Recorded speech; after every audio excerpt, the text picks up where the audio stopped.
Muy buenas tardes. Me da muchísimo gusto darles la bienvenida a todas las personas que se han hecho un espacio para venir a hablar esta tarde en esta mesa, en este conversatorio titulado Tejidos de Territorio, Memoria y Paz.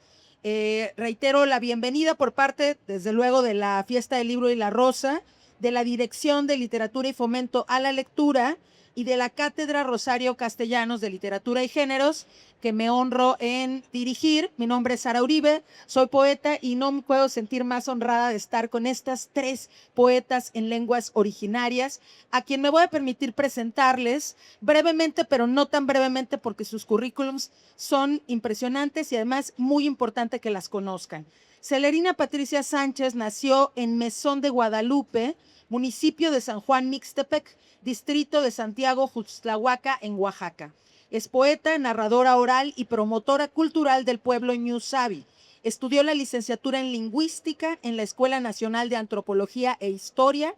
Es autora de los poemarios Danza con abejas, Espantapájaros, Águila de arena, Nacimiento dual, entre otros libros más. Y algunos de los reconocimientos que ha recibido, voy a mencionar solo dos: el reconocimiento al mérito por su destacada labor en la preservación y fortalecimiento de las lenguas originarias de Oaxaca, otorgado por la 64ª Legislatura del Honorable Congreso del Estado en el marco del Año Internacional de las Lenguas Indígenas. Esto fue en 2019, así como el Premio Nacional a la Promoción de los Derechos de las Mujeres Indígenas Marta Sánchez Néstor en 2022. Un aplauso para Celerina Patricia, por favor.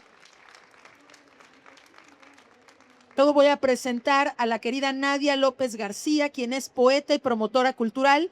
Ha participado en distintos recitales, talleres y festivales en México, India, España, Colombia, Estados Unidos, Guatemala, Puerto Rico, Venezuela, Cuba, Belice, entre otros. Cuenta con varios premios de poesía, siendo el más reciente el Premio Mesoamericano de Poesía Luis Cardosa y Aragón. Ha sido considerada por parte de la revista Forbes de los y las mexicanas más creativas, imagínense nada más. Del 2015 al 2017 fue becaria de la Fundación para las Letras Mexicanas y del Fondo Nacional para la Cultura y las Artes en el 2023. Ya vi por aquí a alguien que traía su último libro que se llama Sonar. Por ahí vi a alguien que lo traía seguramente para su firma. Ese está justamente editado por la UNAM. Otros de sus libros son ¿A dónde van los árboles cuando duermen?, Cuerpo roto y Dorsal. Un gran aplauso, por favor, para Nadia López García.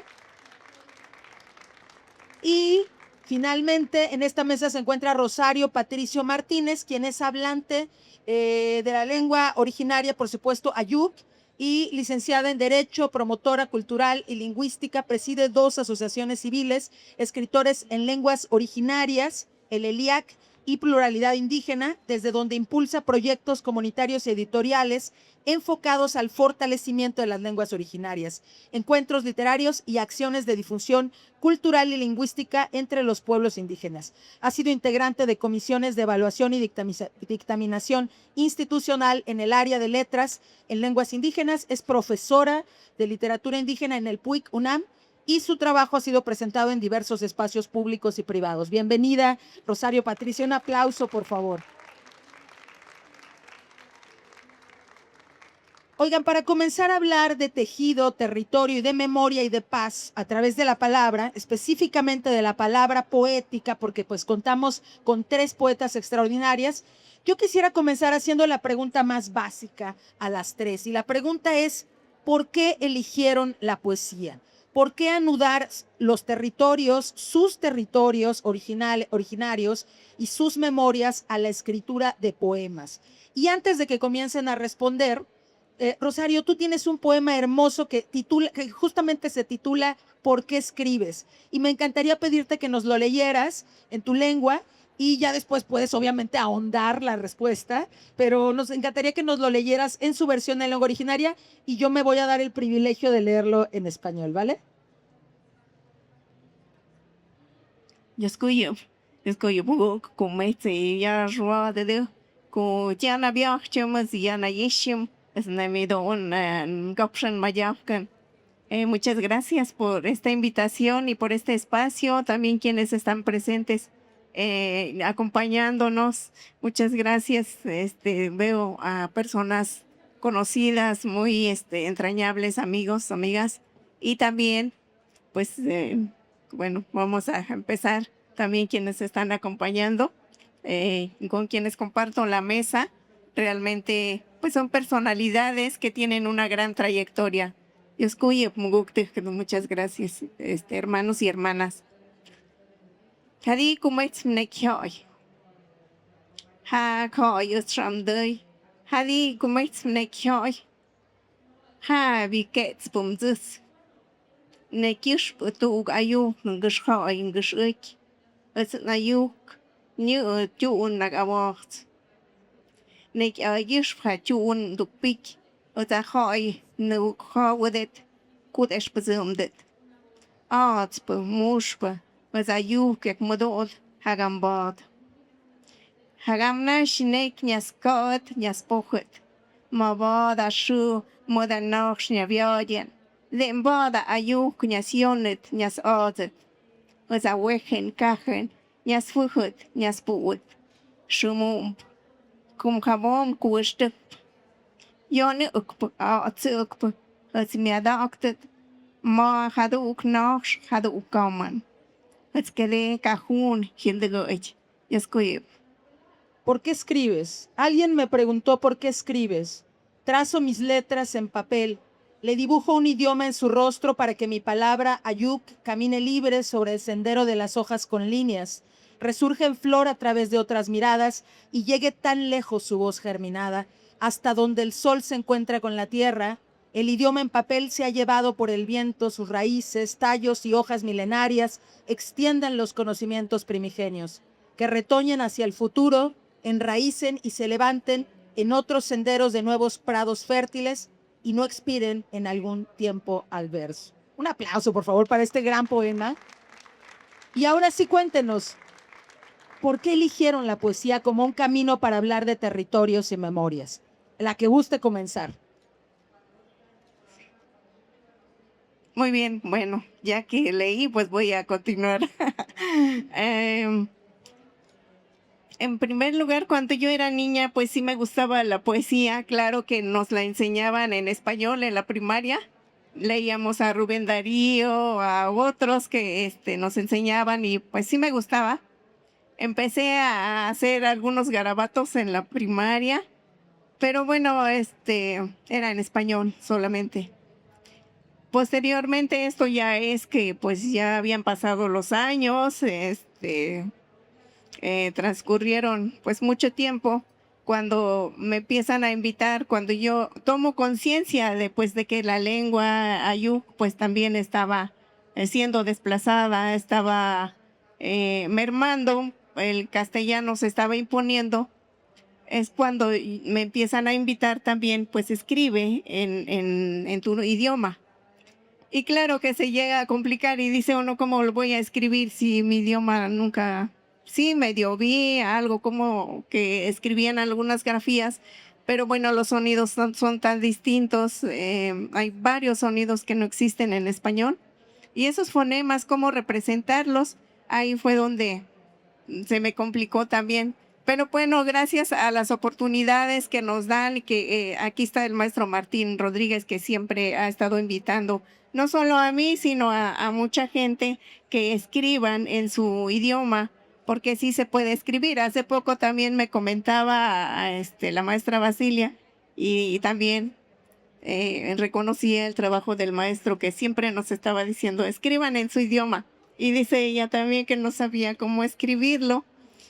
Pero bueno, nos fuimos animando justo porque queremos compartir los saberes, lo que nos enseñaron nuestros padres, nuestros abuelos, y que toma uno conciencia de ese idioma, de esa lengua que cuidaron tanto nuestros padres, nuestros abuelos. Si hoy en día no se habla y da pena hablar la lengua, bueno, a otras personas, ya no a mí, porque antes sí me daba pena, pero ya no está esa discriminación, ya no está tan fuerte, pero qué pasaba cuando eran castigados, que hasta en la cárcel iban a dar, ¿no? Nuestros abuelos. Y entonces dice uno, ¿cómo no transmitir o cómo no cuidar esto? Y bueno, hay que hacerlo visible y hay que transmitir lo que ellos nos enseñaron, lo que viene de nuestras raíces, que no son nada fácil, que también hay que aprenderlo como casi toda una vida. Pero bueno, por ese motivo fue que empecé a escribir y pues también ya lo he compartido en la comunidad y pues afortunadamente ha sido bien aceptada. Muchas gracias.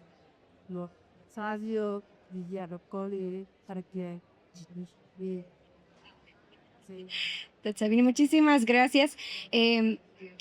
La pregunta, ¿por qué empezamos a escribir poesía? Yo creo, bueno, aquí las dos maestras tienen un camino pues muy largo recorrido. Yo realmente comencé a escribir poesía sin saber tanto que era poesía, eran más como pensamientos y sí también empecé un poco en la primaria y pues en español, creo que también es una constante importante, ¿no?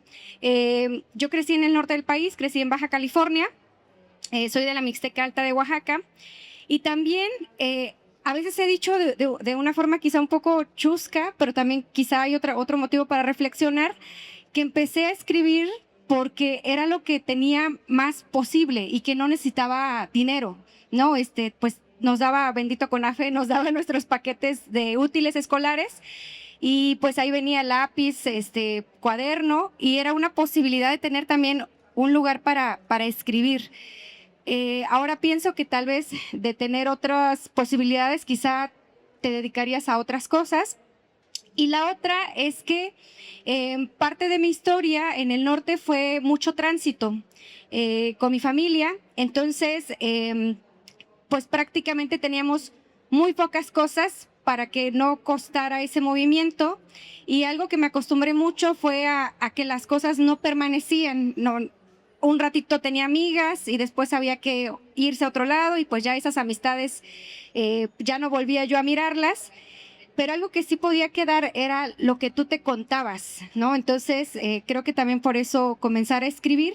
Y para mí la escritura tiene que ver también con un territorio, ¿no? Un territorio que puedes llevar, así como llevas tu palabra, tu identidad, tu pensamiento a diferentes lugares, también así puedes llevar tu escritura. Y la escritura tiene una posibilidad que se puede también compartir aun cuando no estás, ¿no? Que eso también pasa mucho en los espacios migrantes.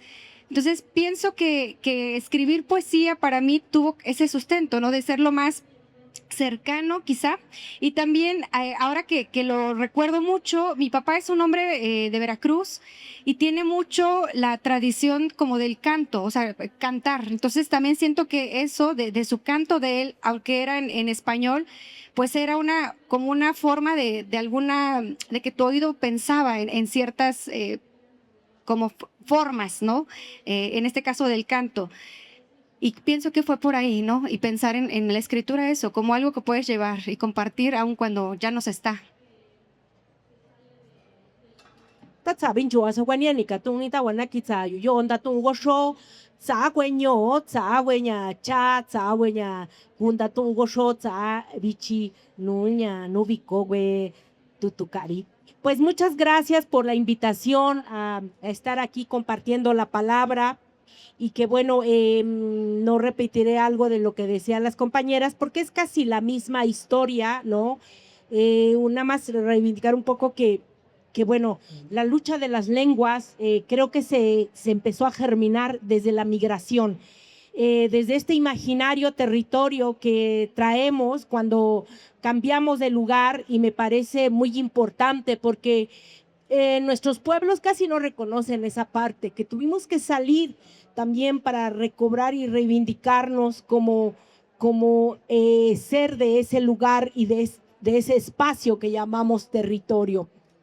Y bueno, obviamente, pues casi me pasa lo mismo, ¿no? ¿Por qué? Porque la cuestión es que no hay escuelas en lenguas originarias en este país y menos a finales de los 70, que yo tengo 59 años, entonces me toca todo ese proceso donde se castiga a los niños, se prohíbe, casi te dicen que es una lengua del mal y no lo hables, ¿no? Una lengua pobre no merece tener literatura, no es una lengua que ni se escribe, ni tiene historia, mucha mentira, ¿no? Entonces, para mí, empezar a escribir la poesía fue sanación, fue reencontrarme, fue cuestionarme, fue sacar lo que tengo aquí reprimido, y entonces la poesía me permitió entrar en esa libertad de la palabra. Y también al mismo tiempo pasó que fue como un proceso de sanación esas palabras. Y eso, por eso yo creo que yo sigo amando la poesía, sin haber visto que era de verdad muy complejo escribir poesía. No es así de, ay, sí, unas rayitas ahí o algo, o un pensamiento, no. Y me metí en cada cosa, pero bueno, ahí voy saliendo. Gracias. Oigan, entonces la palabra y la poesía como sanación, también como un territorio que uno lleva y también como una forma de habitar la comunidad, por supuesto. Fíjate, Celerina, que alguna vez tú y yo coincidimos en un encuentro en Aguascalientes y dijiste algo que me ha marcado desde entonces, así que cambió mi manera de pensar. Dijiste que toda palabra es un acto político. Yo siempre a donde voy repito esto que dijo Celerina y te doy tu crédito, por supuesto. Esas palabras resuenan muy potentes dentro de mí, pero también pienso en tu poema, Nadia, que se titula Viento Malo, que ahora te voy a pedir por favor que si nos lo puedes leer, porque de ahí va a surgir la segunda pregunta que les voy a hacer. Kuetachi.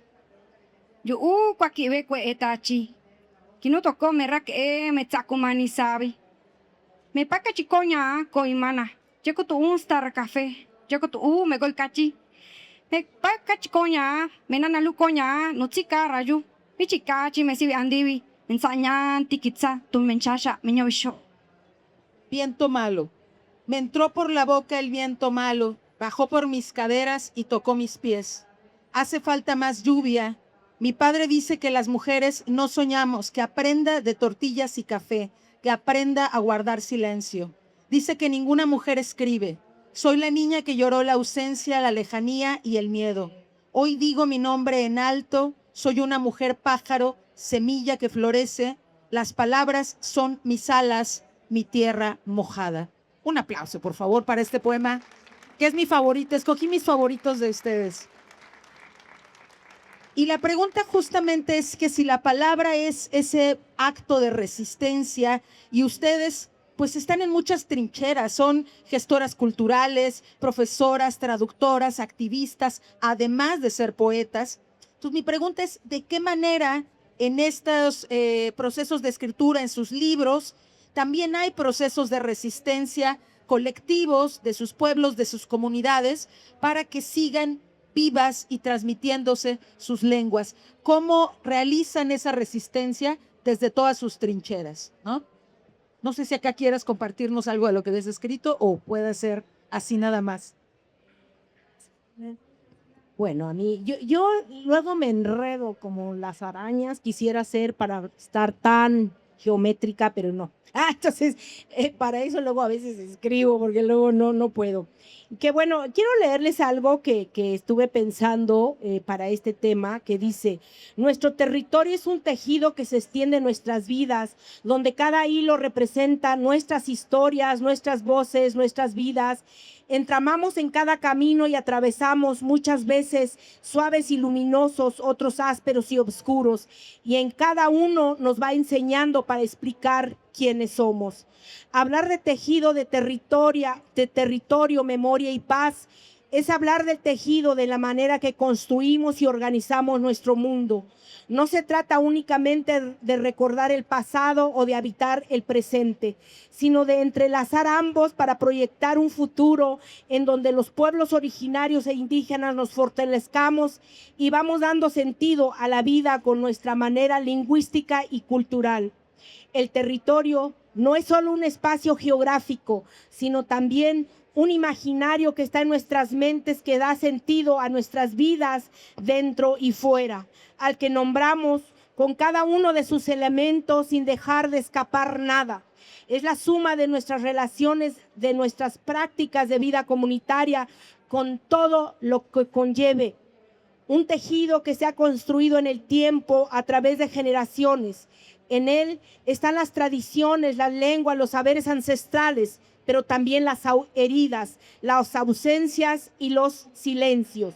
Y aquí entra la memoria que no es un acto pacífico, no es un acto pasivo, no es un simple recordar lo que ya pasó. La memoria es una acción, una decisión consciente y digna de no olvidar.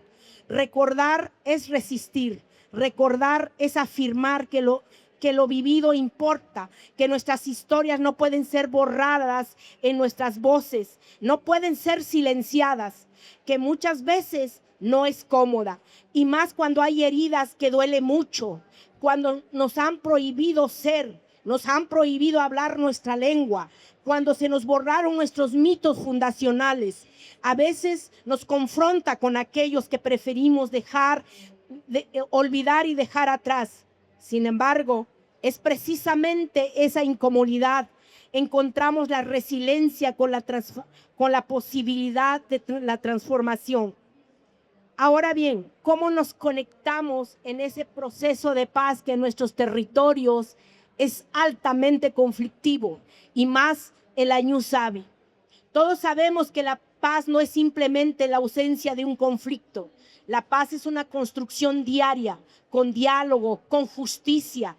No puede haber paz sin memoria, porque una paz que olvida, que borra, que ignora, es una paz frágil, sin sentido a la vida. No puede haber paz sin un territorio, porque la paz se vive en los espacios concretos, en las relaciones cotidianas, en las decisiones que tomamos como comunidad. Tejer paz implica reconocer cada hilo en la que tramamos paralelos que se cruzan y entrelazan los caminos al urdir en forma el tejido social. Esto implica vernos, escucharnos, comprendernos y aceptar que somos diversos, que pensamos distinto, pero que compartimos un mismo espacio y un mismo territorio. Pero el tejido nunca se puede hacer solo. El tejer es siempre comunitario, ya que se requiere de otras manos, de otras miradas, de otros ritmos, ya que los hilos se enredan, a veces se rompen, a veces se reparan para lograr la paz. En muchos espacios, en muchos de nuestros territorios, especialmente aquellos marcados por la violencia, las comunidades hemos aprendido a tejer desde la resiliencia. Ojalá que podamos refortalecer espacios de encuentro en medio de la adversidad. Es posible seguir tejiendo, porque la paz es un proceso que se construye en lo cotidiano, cuando escuchamos al otro con respeto, cuando reconocemos su otredad, estamos tejiendo paz. Cada vez que reconocemos una historia distinta a la nuestra, estamos tejiendo historia y memoria.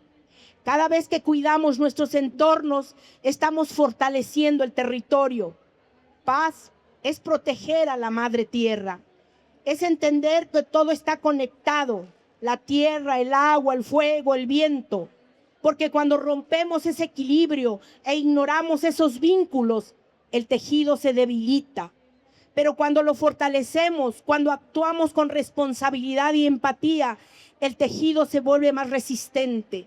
Nuestras comunidades, hoy más que nunca, vivimos en una fragmentación, indiferencia, el racismo, la exclusión, donde tejer, bordar y surcir nuestras memorias para reencontrarnos, deconstruirnos y reinventarnos. Porque cada uno de nosotros es un hilo que en este tejido territorial, desde nuestros cuerpos de personas, tratamos de construir una comunidad, un tejido de historias y paz para un mundo donde quepan muchos mundos. Y yo creo que la poesía lo hace posible. Wow. por favor, los otros hilos de este tejido que estamos poniendo ahora mismo. Bueno, ya la compañera ya dijo mucho. Pienso que en el territorio es donde nosotros, de los pueblos que son, de los que somos de los pueblos primeros, pues recordamos nuestro territorio, tenemos esa memoria. Pero, y bueno, como decía la compañera, la maestra, el territorio no es solo un espacio físico, sino es un espacio donde se vive, donde se aprende, donde se toma identidad, donde se siente y donde uno va aprendiendo de las abuelas, de los abuelos, de nuestros ancestros, y no nos dicen, oye, toma y aquí aprendes, o no nos explican, así se hace. No, ellos en la práctica nos dicen, ven, vamos a hacerlo, ¿no? Vamos a hacer la comida, vamos a ir al campo, vamos a ofrendar a la tierra. ¿Por qué le vamos a ofrendar? Porque hoy es tal día. ¿Y dónde está la luna? ¿No? Por ejemplo, mi madre todavía, afortunadamente, ella dice, ¿dónde está la luna? ¿Por dónde salió hoy la luna? Si es tiempo de cosecha. Y nosotros ya no sabemos de eso. Nos hemos desconectado, se ha fragmentado esa conexión, ese tejido. Y bueno, eso también se va transmitiendo en el habla, en la palabra, como en mi lengua se dice Kapsh Mayay. Kapsh es la palabra hablada y May es mucho y Day es tejer. Y entonces la palabra se va tejiendo conforme se va transmitiendo y conforme se va compartiendo. Y entonces la memoria, como acaban de decir, nuestra identidad, nuestra lengua, nuestro ser, lo que conocimos en nuestro territorio, lo llevamos a todas partes, porque eso es lo que somos. Lo tenemos en nuestro ser, no podemos cambiar y a lo mejor adoptamos otras cosas, pero hay personas que sí también lo han cambiado, ¿no? Porque así lo han decidido y es respetable. Pero el poema, las narrativas que hacen esta comunicación y este hilo, este tejido que no nos desconecta, sino que nos sigue conectando, como por ejemplo podría nombrar al maestro Pedro Ucmaya, que muchos conocen, tiene un libro, de todos sus libros, que tiene muchos, que se llama Amtec, Velada Floral. En esta narrativa, en este libro, él narra de cómo ha sido fragmentada, cómo ha sido manipulada la comunidad, como está muy adentro de la comunidad yucateca, cómo ha impuesto los patrones, los que son dueños de los terrenos que se adueñaron, les imponen el español y les imponen de cómo es la forma del pensar del occidente, del colonialismo. Y entonces, ¿qué es lo que pasa? Que estos lazos se rompen con la naturaleza, con ese respeto que le tenemos a la naturaleza, o que nuestros padres realmente estaban muy conectados, ¿no? Y no es que digan, pues ahora yo soy dueño, hay otro libro que es de Hilando Filo desde el feminismo comunitario, de Julieta Paredes. Constantemente dice que constantemente se apodera ese imaginar entre ellos.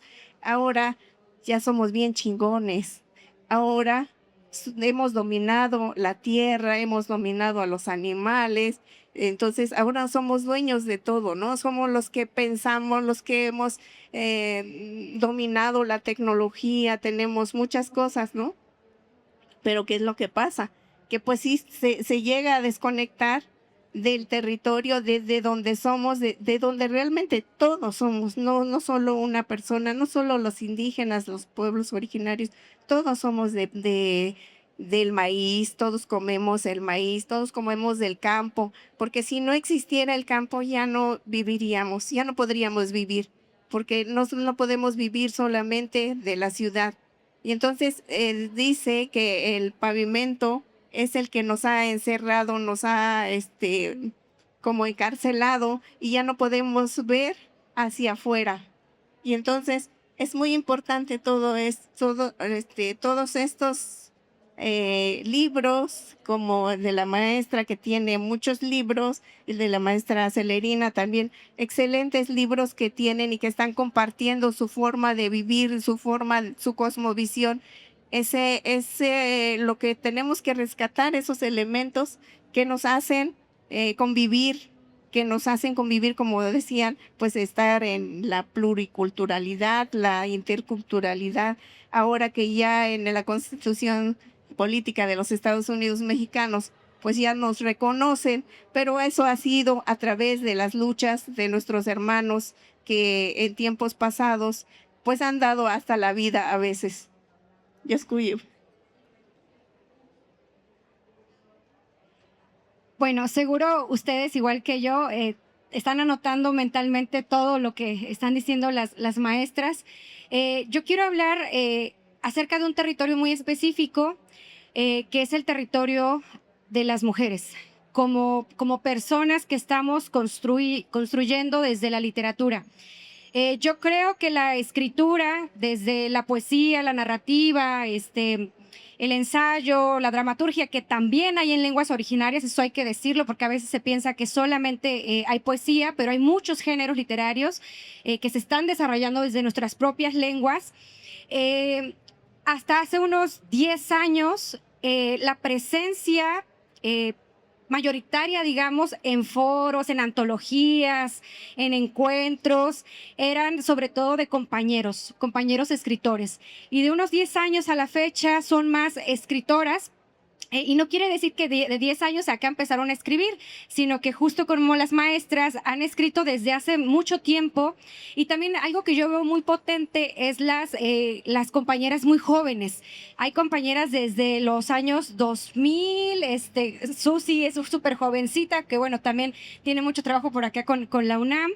Y hacíamos una reflexión de cómo este territorio también se ha conquistado por otras compañeras que a su vez nos dieron el aliento de decir, pues mira, ahí está la maestra Cele, la maestra Natalia, la maestra Rosario, y comenzar a escribir, porque algo que hay que decir cierto es que nosotros estamos en constantes migraciones, no solo geográficas. De hecho, si nos ponemos a ver quién está en el panorama de la literatura actualmente, la gran mayoría, yo diría que casi el 99.9%, son personas que hemos migrado y sobre todo espacios urbanos para pues la escolaridad, ¿no? Y a partir de ello también hemos iniciado un proceso de escritura en nuestros propios idiomas. Por eso hace ratito que me llamaba la atención esta respuesta, que era que hemos iniciado desde el español y de ahí hemos ido a nuestro idioma. Entonces, una de esas migraciones es la geográfica y la otra es la migración hacia la propia escritura de la lengua, que es todo un camino arduo y complejo. Y otra migración más que yo diría es la del espacio público, ¿no? El espacio público en donde podemos también hacer manifiesto la poesía, y lo voy a decir en otro lugar, que es también, por ejemplo, en la posibilidad de publicar o en la posibilidad de enviar a concursos. Hay estadísticas que son bien brutales, por ejemplo, en los concursos literarios, de cuál es la numeralia de varones que envían un manuscrito y cuál es la numeralia de mujeres. Y eso está complejo y obedece a muchos factores. Entonces, a mí también me gustaría mucho poner sobre la mesa este otro territorio que hemos empezado, y también hay que decirlo, hay críticas también dentro del las mismas comunidades literarias, ¿no? Que si ahora hablamos solo de nuestros cuerpos o hablamos solo de que ya somos feministas porque puro hablamos de las mujeres. Yo creo que es importante hacer de manifiesto estos temas. El territorio y la memoria tiene que ver con una cosa ancestral, pero también tiene que ver con una cosa de hoy, que es nuestros cuerpos, cómo están siendo combatidos, los discursos de odio que también se están haciendo. y no es gratuito que escribamos sobre lo que nos está atravesando el cuerpo y la memoria en cualquier territorio que estemos. Entonces pienso que la literatura es uno de los muchos frentes y que ojalá sea un frente que se siga fortaleciendo y esa fortaleza tiene que ver con hacer comunidad. De pronto yo he pensado que a veces estamos un poco como pequeños fuegos, ¿no? Por ahí, y lo importante es como ver qué estamos haciendo, leernos, aunque sean a versiones en español, pero leernos entre nosotras y entre nosotros, hacer un mapa, digamos, literario de en dónde están, qué están escribiendo, sobre qué temáticas, porque eso también es importante y generar esta colectividad de acompañarnos. Yo reconozco que aquí que tengo a la maestra Susana enfrente, que ella fue una de las primeras que empezó a recomendar, por ejemplo, oye, hay un espacio en Radio UNAM, ¿no quieres ir? Y yo, pues sí, no, y ahí iba. Entonces creo que estas como territorios que a su vez se hacen redes son importantísimas para que la escritura siga, ¿no? Y siga siendo visible, sobre todo. Claro, estamos hablando, quédense, súmense si van caminando, por favor, súmense a esta mesa. Estamos hablando de muchos tipos de territorios, o sea, desde el territorio físico, que ahorita voy a lanzar una pregunta que tiene que ver justo con las violencias extractivistas sobre los territorios y su poesía, pero también el territorio de la imaginación, el territorio intelectual, donde se ha hecho un trabajo bibliográfico desde hace mucho tiempo para hablar, por supuesto, de las comunidades originarias y de sus lenguas, y el territorio literario. Y esos territorios atraviesan cuerpos, lenguas, y a mí me da mucho gusto contarles, ojalá se haga esa reposición pronto, de una obra teatral, Radio Macehual, donde por primera vez la Compañía Nacional de Teatro, imagínense esto, hicieron un trabajo para aprender junto con ustedes, por supuesto, con el apoyo de poetas como Rosario Patricio, también estaban poemas de Miquea Sánchez y de Uber Matiuhua, Elvis también, Elvis Guerra, pero en lugar de que la obra estuviera mayormente en español, estos actores y actrices, con ayuda de los poetas en lenguas originarias, aprendieron a pronunciar lo más correctamente posible y lo que teníamos eran subtítulos al español. Entonces, esta experiencia para mí como espectadora, y ojalá pudieran ustedes algún día verla, de que la lengua principal en una obra de teatro no fuera el español, es desplazar por un ratito, aunque sea este es su lugar hegemónico al español, y colocar la lengua originaria en el centro. Me parece un ejemplo de un trabajo con el territorio de la lengua, con el territorio del sistema literario. Y vamos ahora a regresar al territorio, casi estamos yendo hacia el final. Si tienen una pregunta, vayan pensándola, porque vamos a regresar al territorio físico, justamente hablando de defensa del territorio contra los procesos de extractivismo y del ecocidio, que no solo es un tema de escritura, sino también una postura ética, social y ecocrítica.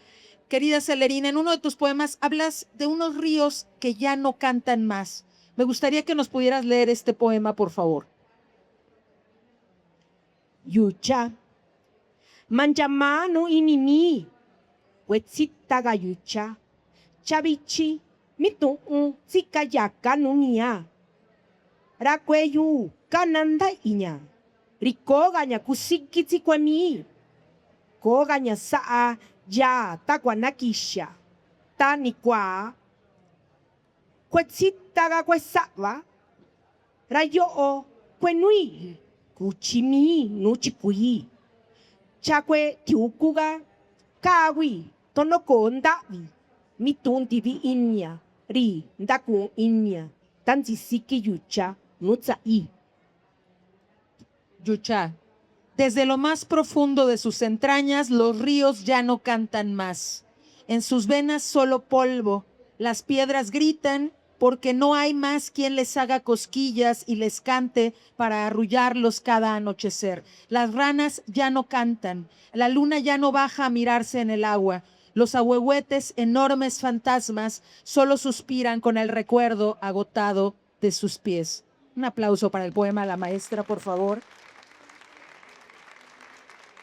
Y ahora, justo ahora viene la pregunta. Hemos hablado de esta lucha que tiene que hacerse en las escuelas, en los espacios públicos, desde la literatura, para que las lenguas puedan tener un lugar como mujeres, como activistas, como profesoras. Y también me encantó algo que dijiste, Celerina, que no se puede hablar de paz si no hay una defensa de la naturaleza. Entonces, ¿de qué forma la escritura en lenguas originarias tiene ese eco en la lucha de la defensa por la tierra, literal, la tierra? ¿Por qué es tan importante que la literatura esté hablando en el presente, no solo en el pasado, como tú lo decías, y que se siga nombrando y denunciando esta devastación justo frente a fenómenos como el cambio climático? No sé quién de ustedes quiera comenzar.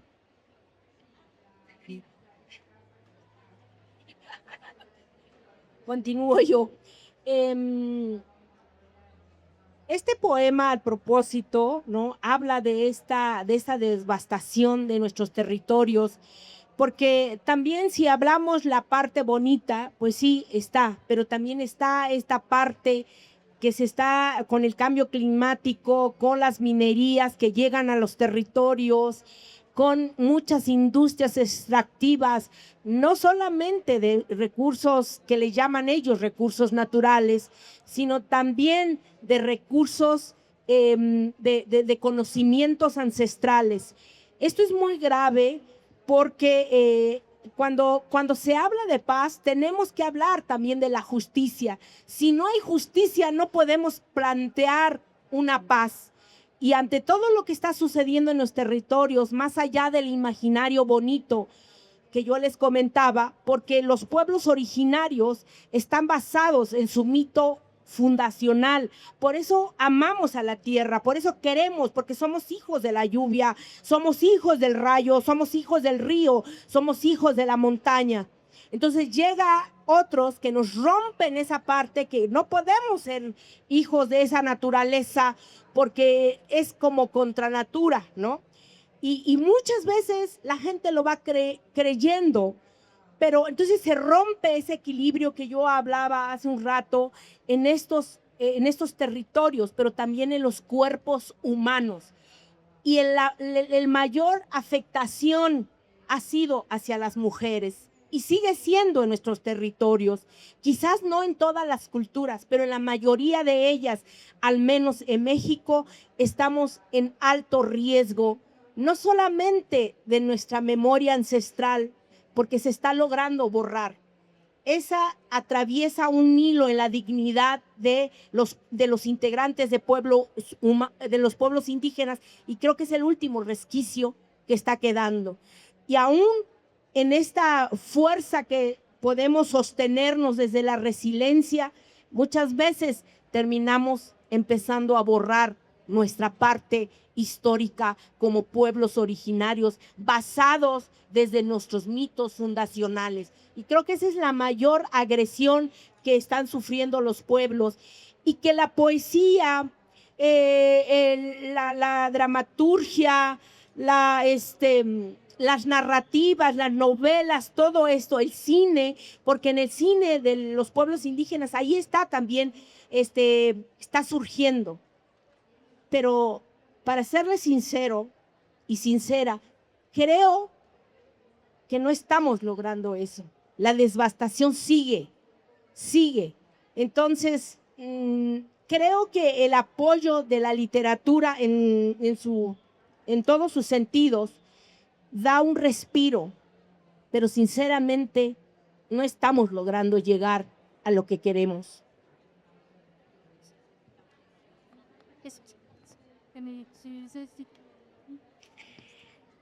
Ay, es una pregunta que parece sencilla, pero es compleja, y también un poco tiene que ver con esto que mencionamos hace un momento, que parecemos como fuegos por ahí un poco aislados, y quizá por eso no se ha logrado un movimiento real y duradero acerca de la literatura en diferentes lenguas originarias como una forma de lucha sostenida.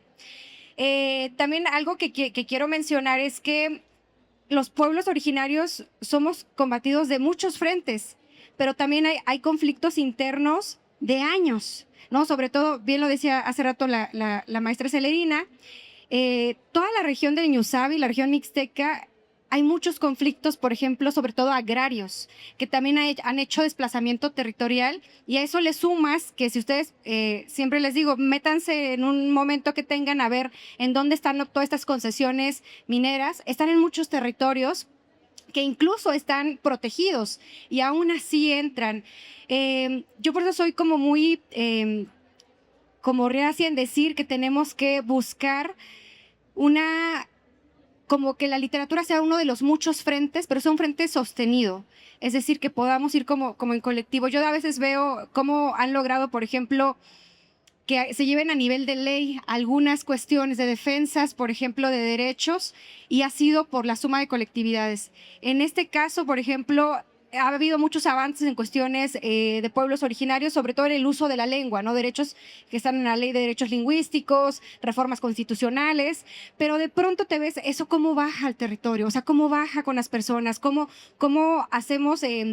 no solo decir, viene en el segundo constitucional, puedes hablar tu idioma donde quieras, sino que sea real en la práctica. Y por eso pienso que la literatura, yo sí creo que la literatura en sí es un espacio democrático, que se haga con un montón de cosas, y hay que decirlo, que hay un montón de instituciones racistas y clasistas en este país, donde parece que hay que pedir permiso para que haya un recital en lenguas originarias, por ejemplo, o se cuestiona mucho quién llega, ¿no? Si tiene un libro publicado o si no. Hay que defender que no, que los espacios son para todos, y tanto podemos hacer un recital en nuestros pueblos como, ¿por qué no en Bellas Artes, por ejemplo? No se puede hacer. Entonces creo que esas defensas tienen que ver también con visibilizar cosas. Y hay que visibilizar que necesitamos muchos más espacios. Yo hace un tiempo hablaba, por ejemplo, de las becas de, tiene un nombre raro, SAP, bueno, lo que era FONC antes, ¿no? Que de pronto, cuando, digamos, a nivel política pública, tú dices, oye, faltan espacios para personas que escriben en lenguas originarias. No, ahí está la categoría de letras indígenas, pero ahí entra guión, poesía, narrativa, y ves que en español hay una categoría solo de poesía, solo de dramaturgia, solo de novela. Entonces, a eso me refiero, que hay acciones que ya están ocurriendo, pero tenemos que como ser muy puntuales en decir, no es suficiente. Y también pienso un poco que justo yo celebro mucho que aquí donde pasa la gente estén escuchando por lo menos un ratito cómo suena otros idiomas, porque también desconocemos mucho la diversidad de nuestro país. A veces decimos como en frase que nos aprendemos, son 68 lenguas, son 364 variantes, pero tal vez nunca nos hemos dado a la tarea de, bendito YouTube, ahí métanse, pongan, hasta hay cumbias en zapoteco, hay rock en tzotzil. Hay que educarnos en la diversidad, y eso también tiene que ver con adquirir libros en lenguas originarias. De pronto decimos que yo no leo purépecha, pero viene la versión en español. También es un movimiento político, ¿saben? Adquirir, venir, escuchar, porque entonces generamos un movimiento. Bueno, eso. Erróneamente nos han hecho 2 minutos. Tenemos 2 minutitos nomás. Bueno, erróneamente nos han hecho creer que prosperidad es cuando ya tenemos la tecnología, cuando ya tenemos pavimento, cuando tenemos drenaje, todo eso que nos llega de fuera, pensamos que hoy ya estamos progresando. Sin embargo, cuando nos damos cuenta del manantial donde tomábamos agua, tenía todos los nutrientes minerales y que ahora le hace falta al agua, ¿no? En territorio, pues eso es lo que tenemos que cuidar. Yo creo que la literatura en todos los ámbitos ha avanzado, y la mujer como su territorio también hemos avanzado gracias a esas personas que nos han abierto también los espacios, ¿no? Yo quiero resaltar igualmente quienes han luchado por estos espacios, esas redes que se han tejido, lo que mencionaba la maestra, por ejemplo, la maestra Susana y bueno, todos los que están apoyando, la doctora Mónica, que también está apoyando a Pluralidad Indígena, a ELIAC. Y bueno, hacer estas redes, tejer estas redes, eso es lo que nos va a ir haciendo más fuertes. La maestra mencionó una palabra muy importante, la colectividad, ¿no? Trabajar en comunidad, en colectividad, eso es muy importante, porque se rompió estos lazos desde que inicia la propiedad privada, ¿no? Y a partir de ahí, este es mi territorio y esto es lo mío, ya no compartimos igualmente, ¿no? Solamente eso. Muchas gracias. Oigan, quiero pedirles desde ahora un aplauso ya para Nadia, Celerina y Rosario Patricio. Traigo solo a colación que la poesía es un territorio, un tejido de memoria, de colectividad de palabra, de resiliencia, para que pueda seguirse resistiendo esos esfuerzos que no son suficientes. Por eso en el presente hay que seguir nombrando lo necesario que es defender el territorio, la palabra, la memoria, para que no se olvide y no se borre. Y una manera es justamente la que acaba de decir Nadia. Vayan por favor a comprar los libros de las maestras para que sigan dialogando con ellas en un futuro. Ya no hubo tiempo para preguntas, pero leerlas es una forma de dialogar con ellas. Desde la Dirección de Literatura y Fomento a la Lectura y la Cátedra Rosario Castellanos, les damos las gracias a ustedes por habernos acompañado y un último aplauso a las maestras, por favor. Muchísimas gracias.